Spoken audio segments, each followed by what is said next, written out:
tell us about the Suburban really fast. It's kind of like if anybody's seen The Talented Mr. Ripley, I would be the Matt Damon character in that. As Sean has a really sweet mid 80s. I don't know what year. Mine's a 91. Yours is 91. Oh, so it's okay. So it's late in that square body. It's the last one in the square body era. And I've always been between Ford and Chevy. I'm decidedly a Ford guy, more by accident. There's no real hate there. But in any case, I don't have a lot of experience with Chevy projects or products.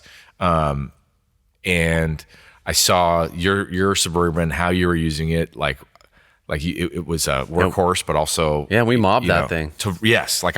I was introduced to seeing Sean just like use it as a tow, just working it as a full on heavy duty tow vehicle, and it was kicking butt. And that I've got 2 little kids, and I want them to have road trip experience and stuff like that, and it's cavernous in there, huge, and but it's also comfortable. Like if I got a 73 Suburban, which I actually think are maybe cooler appearance wise and have this kind of a much cooler vibe to them, I don't think when my 2 little girls get to be 4 and 6 years old or whatever, they're going to be in this, and it's going to be like roughing it, really. And I don't want them to rough it. I want them to be comfortable and not want them. What year is yours? It is 87. 87. Okay, cool. So that was, I think, the first year of fuel injection. TBI. But it had a 700 R4, not the 4L60E. Okay. So it's a manual, the more manual mechanical. And you are putting a 6.0 6L80. A 6L80 out of a 2018 GM Savannah cargo van. Yes. Which, if folks don't know, that's actually a really beastly work vehicle. And are you going to keep the MP240? Oh, no, that's an MP208. Yes, it had a 208. So you got to kind of I don't think you can do an input shaft swap on that 208. I didn't even think about it. Yeah, they're not great. Because I wanted a gear-driven case. Yeah. So you're going with Atlas? No, I'm also trying to do it more on a budget than I've done our Scout projects. That helped me justify it to my wife. Oh, a 205. A 205. Sick. So they use 205s on the heavier duty Suburbans. Perfect. Mine's is a half-ton Suburban, but really the only difference is the rear end axle and some dual shocks and the transfer case. Right. It's not a different frame or anything. So I'll always be able to put a more heavy duty axle in it if I wanted to. I found a 205, I think on Craigslist for like $200. Sweet. It was gonna have to. I would have rebuilt it regardless of the condition, and got the kit, the little adapter parts from to go Advanced to a Adapters. 32 spline. Yeah, easy. Yes, that's great choice. Will you go? Because this is a debate I've been having. Mine has 16-inch wheels. Yeah, which limits me in the Kenda lineup. But I really want to keep it stock looking, but I also want 17s because the world opens up to you with tires. Yeah, I'm admittedly undecided. I think that's the hardest. I think rims and tires are the hardest decision to make on older vehicles where if they're not 17s, right? If we're talking about trucks where it's not 17s, and that's where most modern vehicles, Jeeps, and what are yours? 4Runners. Yours is a 1500, so it would have had 15s on it, right? I can't remember if it's 15s or 16s. I know it's not 17s. They're so limited, man, with tire size. Very limited. What about those 1552 analog HDs? I love them. That's what I might put on mine. I love them.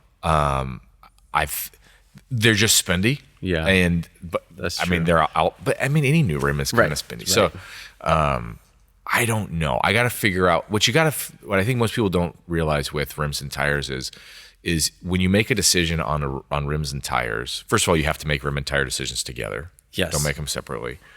But you're also kind of deciding ride height, exactly, lift, spring.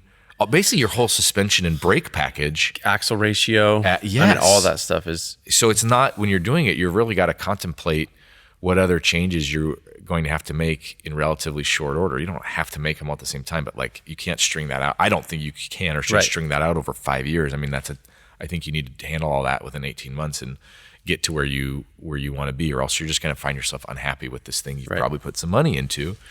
And I think people just jump really quick on rims and tires, but then they're like, oh geez, I didn't know okay. We see it all the time with Scouts. I want to put a locker in the Suburban ultimately, but I'm holding off because I don't know what gear ratio and final rim and tire I'm going to have. And so there's no point in messing around with the differential. Right. I don't want to have to buy lockers twice. Right. I mean, that would be I think on a Suburban, like day. a square body Suburban, stock to 2-inch lift max. I think max. Right. And a 33-10-5 to scale is that's like pretty what's on perfect. it right now. It is okay. And it does. The rear's lit. It's weird. The rear has like. So I bought it maybe 9 months ago from a dude in Colorado. Really, really good guy. It was one of those transactions that makes you feel like you did a good thing afterward. And he had put 33 10.5s, and then but so the rear has like a little block in there. The front doesn't. So on that vehicle, it's hard to tell, but it actually has a small rake, slight rake to it. That you like that? You don't even know. No, right. I want my vehicles flat. Same. Flat. Or if you had to choose, I'm a slight like Baja, just a little bit. Really? Yeah, rather than raked. I don't like raked rakes. I don't like. Again, I'm not a hater if people like that, but it's just not my thing. I want it. I come from a perspective of racing being kind of like the top of every mountain is what would the race equivalent of this car be, or competitive equivalent. And I can't think of many vehicles that have a that are not level for a competitive reason. That's right. So I just, it doesn't come to me naturally. But okay, so yeah, fun Suburban discussion. Awesome. I'm excited to see that come together. And the base camp bourbon it's down for the count not for the count. For now, I repainted the roof because all the clear coat on those Chevys, it's like happens to all of them. That's like peeling off the roof. Yeah. Down to like the epoxy primer or whatever. So repainted the roof. Got to do it. Had a little. I think I talked about it on the show. Had a little accident with my boat in the rear.